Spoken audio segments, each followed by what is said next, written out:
Welcome to our deep dive, everyone. Get ready to uncork the secrets to acing that head sommelier interview. Oh, we've got some great stuff to work with today. Right. A full career guide, so much good info in there. Plus, And of course, RoleCatcher's interview guide, both designed to make you shine. so picture this. You walking into the interview room, totally confident, ready to wow them. That's the goal here. Absolutely. Yeah. First, though, I think it's helpful to lay the groundwork. What exactly does a head sommelier do? I mean, it's more than just knowing your wines, isn't it? Oh, way more. The career guide makes it so clear. You're not just picking good wines, you're crafting the whole wine experience. Crafting, I like that. Sourcing, inventory, staff training, customer service, the whole 9 yards. You're like the conductor of this whole wine symphony. Exactly. Now let's get to the good stuff, the interview itself. Mm. Both our sources give us these sample questions. Some are real head-scratching. Oh, yeah. Want to pop open a few and see how to tackle them? Let's do it. How about this classic? How do you select wines for a restaurant's wine list? Shows up in both sources. It's your chance to show off what you know. Seems simple enough, but I bet there's more to it than meets the eye. What are they really looking for here? It goes deeper than just personal taste. Like, you might love a big Cabernet, but does it fit the restaurant style, their food, the vibe they're going for? Makes sense. So it's about understanding the whole picture, not just rattling off your favorite labels. What are some things you should definitely mention in your answer? Well, first, show them you know your stuff. Mention regions, grapes, winemaking styles that match the restaurant. Say it's a seafood place. You'd talk about those crisp Spanish albariños, you know, or a nice Chablis. Ah, yeah, painting a picture with your words. Right. Don't just say, I like bold reds. Talk about a specific Barolo you'd pair with their braised short rib dish. Explain why. It's like telling a story, connecting the wine to the whole dining experience. Exactly. And then talk about your approach to pairing, how you think about the textures, the flavors, creating this taste symphony, right? Yeah, what about follow-ups? What might they ask to dig a little deeper? Oh, they could get into your experience with suppliers, how you keep up with trends, or even your pricing strategy. Might even throw a curveball, like, you need a new Pinot Noir for the list. What are your top 3 criteria? Ah, that's where the career guide's insights come in handy, all that stuff on industry trends. Speaking of curveballs, how about this one? Can you explain a complex wine concept to someone who's not familiar with wine? Both sources have that.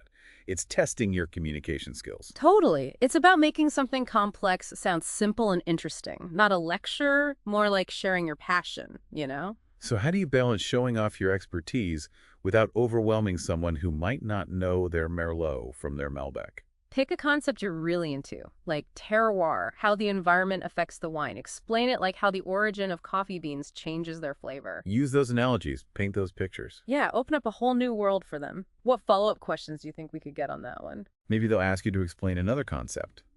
Or how you'd tailor your explanation to a specific customer, someone celebrating a special occasion, maybe. Good point. Imagine explaining the aging process of champagne to someone on their anniversary.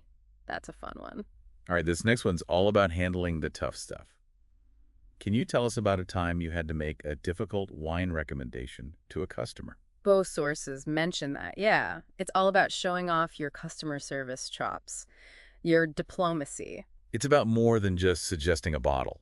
It's understanding what the customer needs and making everyone happy. How would you recommend structuring an answer to that?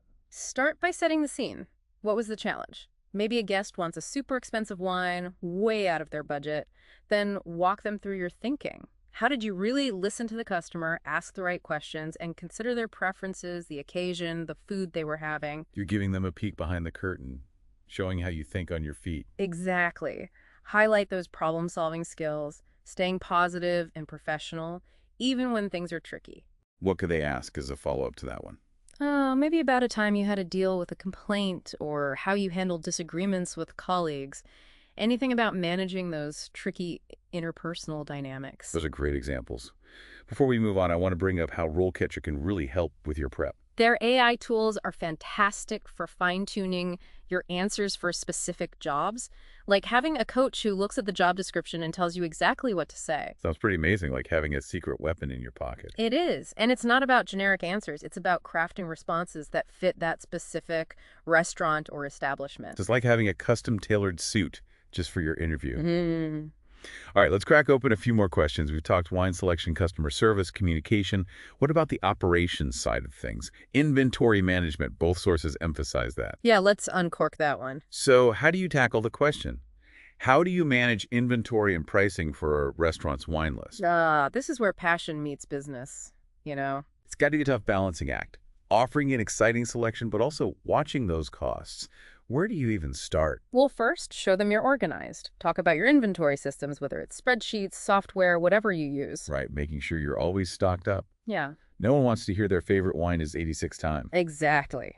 Then you get into the strategy. How do you analyze sales data, anticipate what people will want, avoid overstocking or running out? Keeping those wines flowing, but also managing the budget. What about pricing? That seems like a real art form. It is. Show you understand different pricing models, markups, creating those tempting price tiers. You factor in costs, market trends, customer expectations. So it's not just about slapping a price on a bottle. It's a whole strategy. What kind of follow-up questions might they hit you with on this one?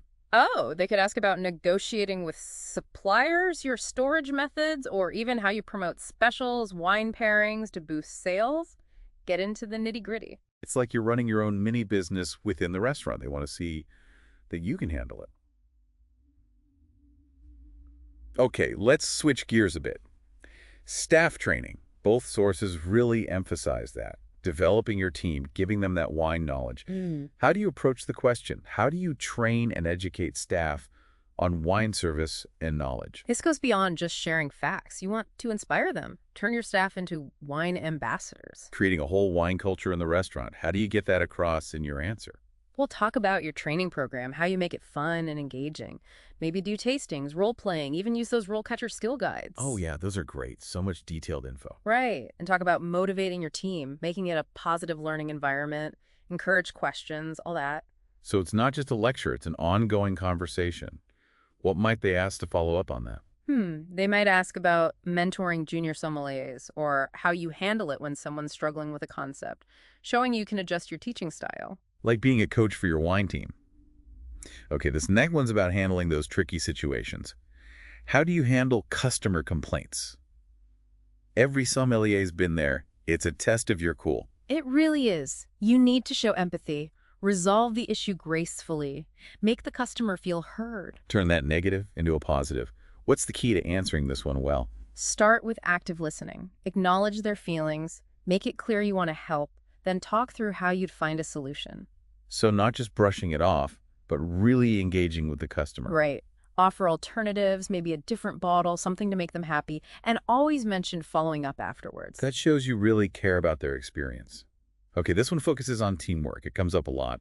How do you resolve conflicts with coworkers or team members?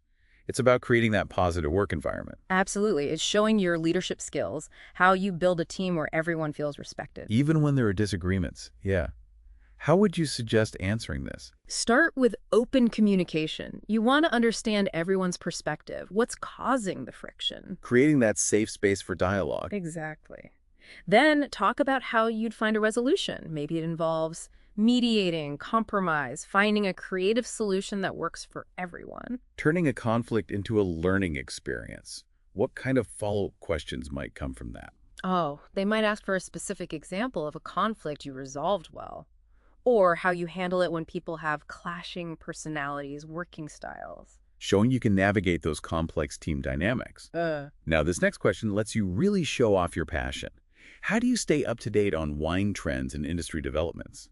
It's about being a lifelong learner, right? It is. Let that enthusiasm shine through. Talk about your favorite resources like industry magazines, online forums, maybe even organizations like the Court of Master Sommeliers. It's like you're a student of wine, always eager to learn more. Exactly. And talk about how you use what you learn. Maybe you introduce new wines to your team, create interesting pairings, educate your customers. Taking that knowledge and making it a part of your work. What could they ask to follow up? They might ask about a specific trend that you find exciting, or maybe your thoughts on sustainability in the wine world, showing you're thinking ahead, thinking big picture. Speaking of thinking ahead, let's loop back to how RoleCatcher's AI can help you craft those perfect answers. It's like having a research assistant who can pull up all the latest data, the industry insights. You can tailor your answers to reflect those trends, show you really know what's happening. Super impressive. So it's not just about having the knowledge, it's about showing you're on top of things. Right. And RoleCatcher can help with your delivery too, making sure your language is strong, your answers are well structured, you're speaking with confidence. It's like having a speech coach in your pocket. Yeah. Okay, let's get back to the questions. There are a few more that really dig into those personal qualities. Passion, integrity, that commitment to customer service. Yeah, let's uncork those. All right, this one gets right to the core. Why are you passionate about wine? It seems simple, but it's your chance to let your personality through. Yeah, they don't just want facts here. They want to hear your story, what makes wine special to you. Like share a glass of wine with them, not just the tasting notes. How would you make this answer stand out? Think of a wine that really sparked your love for it. Maybe it was a glass of Sancerre you had on a trip, or a special bottle of Bordeaux with family. Oh, I love that. Describe it. The aromas, the taste, how it made you feel. That's what grabs people. And it shows off your knowledge in a way that's personal. Exactly. Talk about what keeps your passion alive today. Is it discovering new wines, finding that perfect food pairing, sharing what you know with others? Show them it's an ongoing journey, always something new to explore. Okay, this one's a bit tougher. Have you ever encountered a situation where you had to compromise your ethics or values in the workplace? How did you handle it? Heavy stuff. It is. But it's less about the specific situation, more about showing you're someone they can trust. Someone with integrity who does the right thing. Right. Be honest. If you've been in that kind of situation, say so. But focus on how you handled it. Did you talk to a mentor? Find a way to do your job without compromising your values. Showing you can navigate those tricky spots while staying true to yourself. Okay, this one tests those customer service skills. How would you handle a situation where a customer is dissatisfied with their wine selection?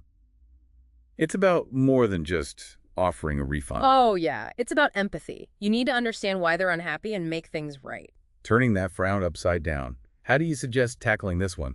Active listening is crucial. Acknowledge their feelings, make it clear you're on their side, then start exploring options. Like you're in this together. Exactly. Maybe offer a different wine, explain the characteristics, find something they'll truly enjoy, and always follow up afterwards. That shows you really care. It's about building that relationship, not just closing the deal.